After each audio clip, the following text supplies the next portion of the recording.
morning. Good morning. Good morning. Fun day here. First day of pads. Was thinking back for some of you who covered football for a long time. First day of pads.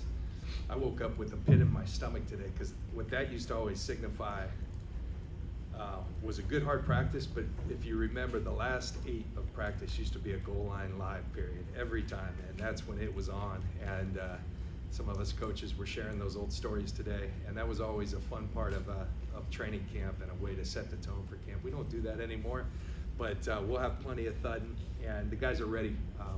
The team's well conditioned and done a really nice job in the build-up phase, and now we go and put the pads on. Really, not a whole lot changes, so excited about that. I know it's different than I'm up here trying to take the load off some people, and come season time, Kyle and I just always had that agreement that I kind of go away, and I think that's I think it's the right thing to do. I know that's difficult sometimes for you guys not to hear from me, but I'm glad I can be here. I know there's probably a lot of interest in what's going on with the Bosa situation, so I'll just address that up front. I'll reiterate what I said in the opening presser, that we agreed, both Nick and I and Brian Arold,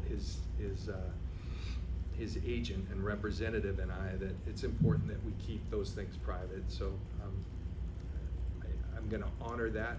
That's how I like it as a player, and I completely understand that. I'll just tell you, we have to strike the right mix of urgency.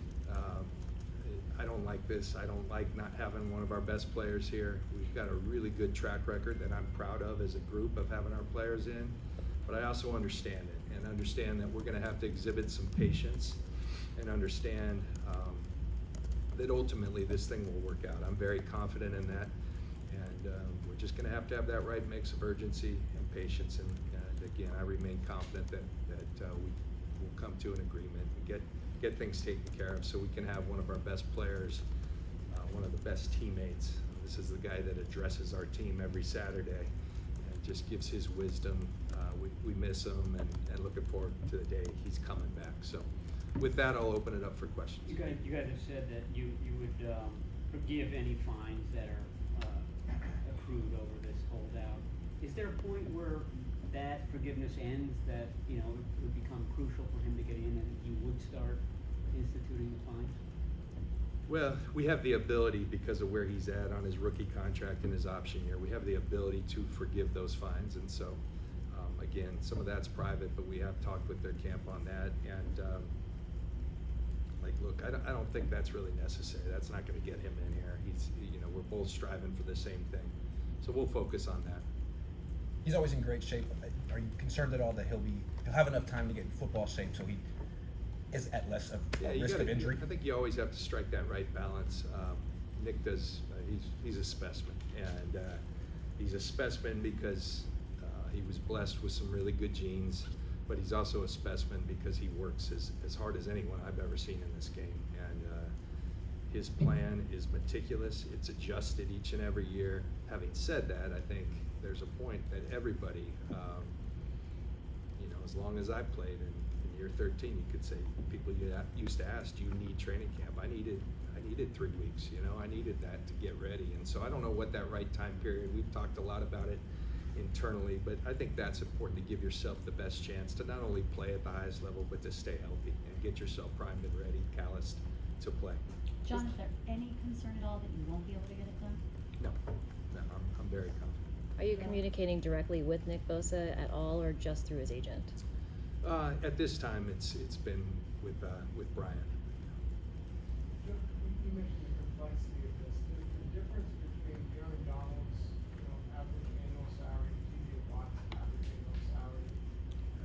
I'm not going to get into those details, Eric. I appreciate the question, but like I said, I'm going to keep certain aspects and details of this private. So. John, are there certain positions that you think need training camp and preseason games more than others? We've seen a lot of edge rushers step right off the street and into the fire. Is that special to that position? I think everyone needs a little something. You know, I think if you're doing a pecking order, probably running backs the one area that, you know, if you get the ball, you see the hole and you hit it and you go. But even those guys, they'll tell you it takes some getting thudded up, you know, ball security, all those things. So yeah, certain positions might be a little easier, but I think all of them. And some of that's just you can be as great a shape as you possibly can be, but until you get there and do football training, it's just different. And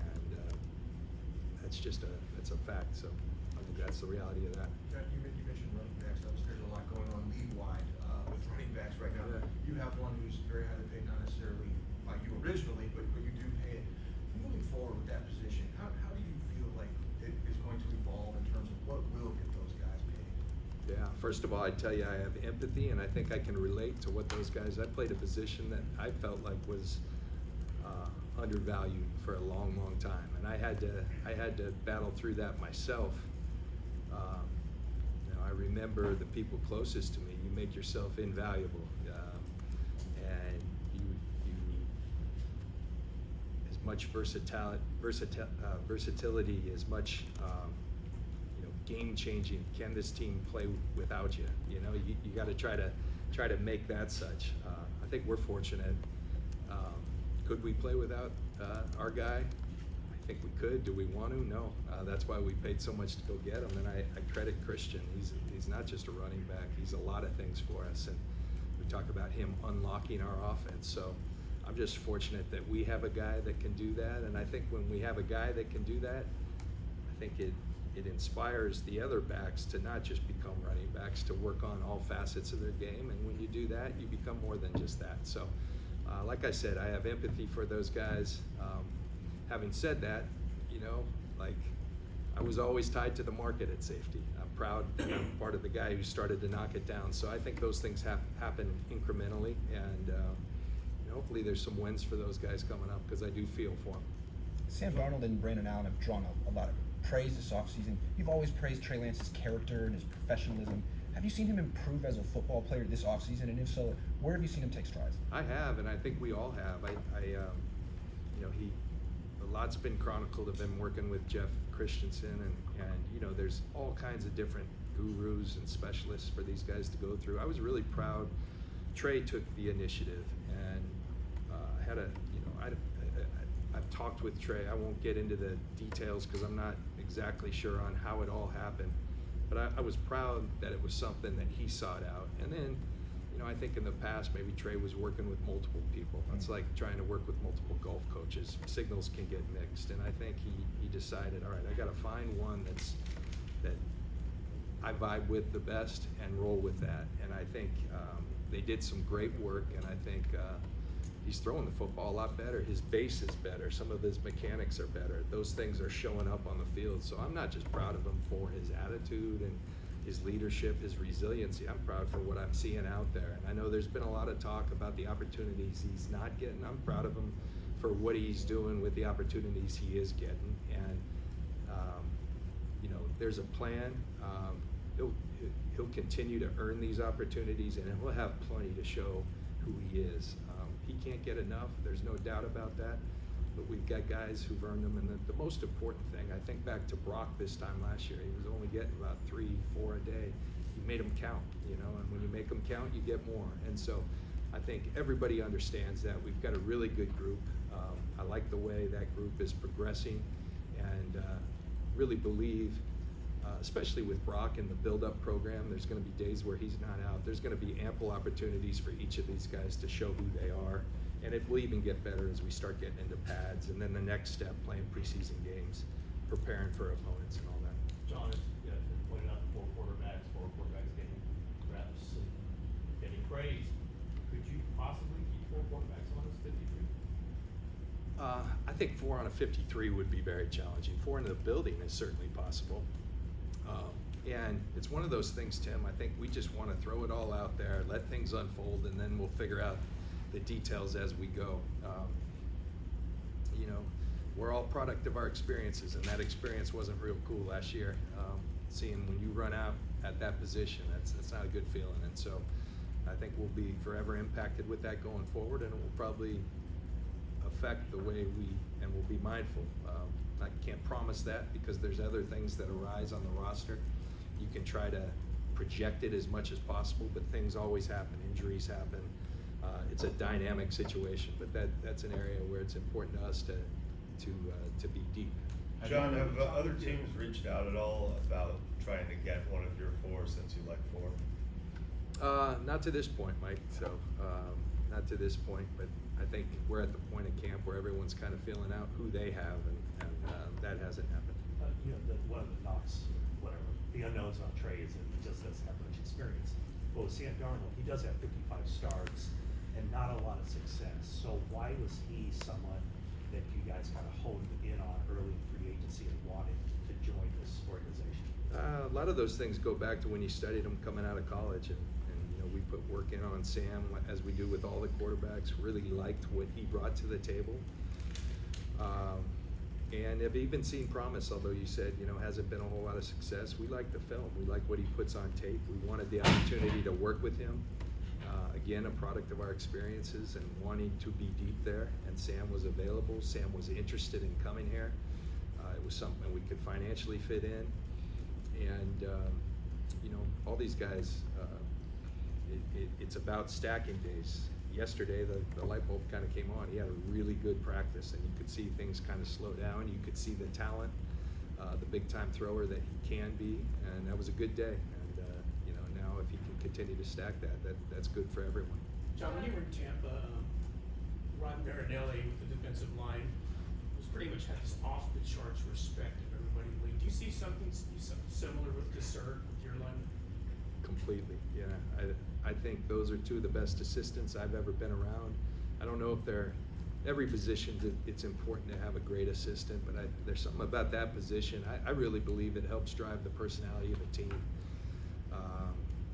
I talk about it all the time. I think it's the great equalizer in today's football, where everything's set up for the offense to have success. If you can be dominant up front, if you can wreak havoc in the run game by penetration and just wreaking havoc, and then in the pass game by hitting the quarterback over and over and over, it's the one way to dictate. And we've got a special guy, and that's not just with the great players, the Bosas, the Hargraves. It's with everyone on the roster. And I love watching the process of every player getting better. And with Chris, those guys better be ready to work.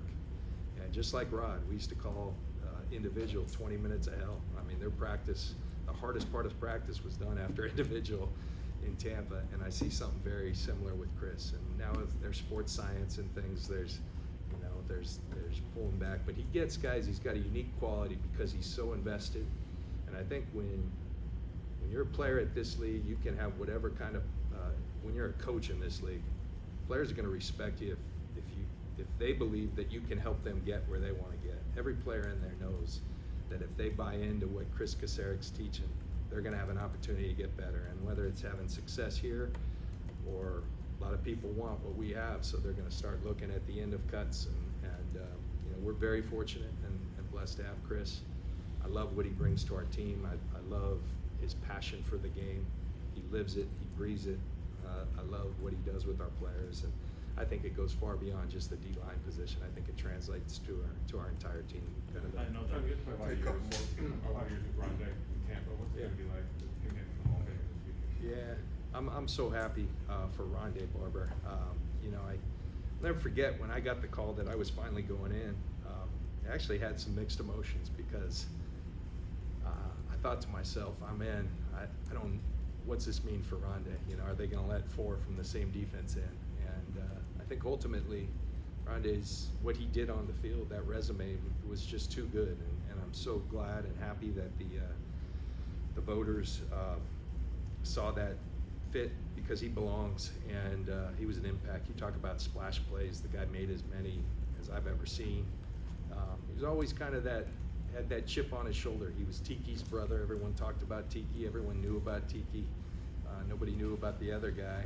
He came to our defense, and we had, what people referred to as the big three with Saf, Brooks, and Lynch. And Rondé was looking to try to fit in, and the only way he could do that was by continuing. I talked about stacking days, and he stacked days, he stacked plays, he stacked years. He did it at corner, he did it at nickel, kind of redefined the nickel position. And then late in his career, he just went and made safety look easy, and was as physically and mentally as tough a player as I've ever been around. Couldn't be happier. I was honored. He called last week and asked me to put the jacket on him. Not be his presenter, but to put the jacket. So I'll be back there supporting my buddy, and really, really proud and happy for Rondé Barber. I know with Pat's coming on today, it's a little early to zero in on specific players, but I know that you watch the DBs, that being your former position. I wanted to ask about Deshaun Jameson and Jair Brown, Yeah. what you've seen out of them so far. Well, starting with Jair, we like so much about Jair coming out of school. Very instinctive player. Always in the right place with his angles. A ball hawk. Sometimes talking about Rondé Barber, I mean, we used to say the ball just comes to him. Well, Jair, I think when you look at a guy who at junior college led the nation in interceptions and then did the same thing at Penn State, you're doing something right. You're putting yourself in those positions. So I think there has been somewhat of an adjustment. I don't want to say he's starting slow, but just learning the volume and the way we do things. But you're seeing it come on, and I think you'll see a guy like Jair Brown really shine when you start to put the pads on. We're very pleased with his development. He's got tremendous role models with Deshaun Gibson, Huff, even George Odom in that room. He's really lucky and fortunate, and he plays for another great coach, and Danny Bullocks, who's really working with him well. Jameson's he showed up. He showed up in a big way, and so much that he's earned some opportunities. He's been primarily outside. We think he has some flex inside at the nickel. He's going to start to see more of those opportunities. And I thought Corey was telling me before, even Brandon Ayuk was singing his praises, and that's because it wasn't just a flash in the pan where you've seen it a couple days. It was really, there were some struggles early on, as often is the case, and I think it was about the last 3 practices of OTAs. He started to make some plays, started to show up, and he carried it over into training camp. Changed that number. 22 looks better when whatever he was wearing in the 40s. I like 47. The other numbers are hard to look good, but those 20s tend to look better. But he's really showing up. Proud of that kid, and doing a really nice job. Take two more. Brent, Debo Samuel for this season. I mean, he said he's in his best shape, and also sent some pics to Kyle Shanahan. Yeah, one of the things I admire so much about Kyle is, and our players know it, and they crave it. He's going to tell them the truth. And did Debo have a bad season last year? Not. He made a lot of plays. He got this stadium ignited. He got our team ignited. We have a real high standard for Debo. Kyle's always had. He has a high standard for everyone. Being a receiver himself, a former receiver, a guy who cut his teeth coaching receivers, I think he probably has the highest standard for that room. He's tough on those guys, and he felt like, he was real with Debo, and I applaud Debo for not fighting that. It'd be really easy to talk about his Madden rating or how popular of a player. Instead, he took a hard look at it and said, you know what, he's right. He got himself in tremendous shape. You see it out there, and it's not just an aesthetic thing where he's sending nice pictures.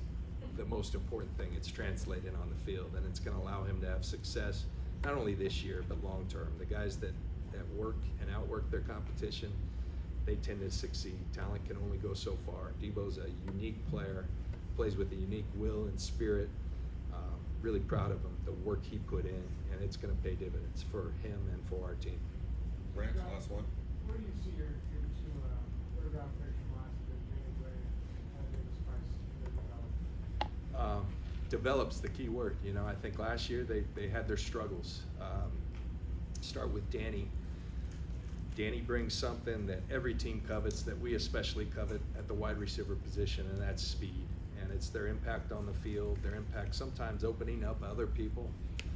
The other thing we saw with Danny was a really tough football player, not just a guy who's going to clear people out, catch deep balls. He caught a lot of screen type plays at SMU that showed he wasn't afraid to get dirty. Now there was, like I said, receiver's a tough position to play here. We split the guys all over. We ask them to multi-align, we motion them. So I think that can slow some players down early. And I think there's been an adjustment period for Danny. The one thing I'll say, whenever he's gone in there, Hank has a saying, no block, no rock. Danny's always, shown a want to go make those blocks and things. Now he's taking his game to the next level, and we're starting to see it. And I know he gets frustrated because he feels like he can run, and if they can just get it out there, he can run by anyone. But he's doing his job over and over. And my experience in the league, when you're doing it over and over and doing things the right way, it will start to show up on the field, and we're starting to see glimpses. I'm really proud of the development and the job that Hank, as we call him, Leonard Ankerson, has done with him. Ty Davis-Price, he's really come a long way. Again, plays for two tough coaches, and Anthony Lynn and Bobby Turner, who have a high standard. That room has a high standard. And at times last year, it just didn't feel like it was the guy we watched in college. But man, it's been a complete turnaround. Linda Lynch made me get back on my fitness. I've been coming in at 5. I was in here the other day, and there was one guy in the locker. It was Ty Davis-Price. I don't know what the hell he's doing here at 5 a.m., but he was here, and you're seeing it on the field. He's hitting the hole. He's hitting it with the aggressiveness and that downhill style that we like, and he's made himself a better receiver in the pass game. He's made himself a better blocker in the run game, and Ty's the type of player who's going to shine more when the pads come on because he plays with a tremendous physicality. So really proud of those two young men, but it doesn't stop now. They got to continue stacking days, but I really like the early returns on both those guys. I appreciate it, John. All right, thank you guys.